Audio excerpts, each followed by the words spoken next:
ফাতানাফাসুহা কামা তানাফাসুহা ফাতুহলিকাকুম কামা আহলাকাকুম। আমি এই ভয় করি না, আমি এই ভয় করি না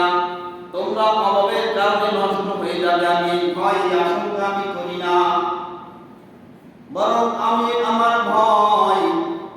যদি তোমাদের সম্পদ বেড়ে যায়, তোমরা যদি অধিক সম্পদের মালিক হও তাহলে তোমরা নষ্ট হয়ে যাবে, যেমন পূর্ববর্তী উম্মতেরা সম্পদের কারণে ধ্বংস হয়ে গিয়েছিল।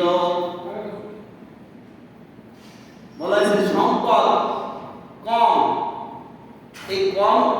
সম্পদের কারণে আমরা যে নষ্ট হয়ে যাবো এই আশঙ্কা আল্লাহ রাসূল সাল্লাল্লাহু আলাইহি ওয়াসাল্লাম আমাদেরকে নিয়ে করেন নাই, আমাদের নিয়ে ভয় পেয়েছিলেন সম্পদটা আমাদের বেড়ে যায়, এই সম্পদ বেড়ে যাওয়ার কারণে আমরা কি যেমন পূর্ববর্তীরা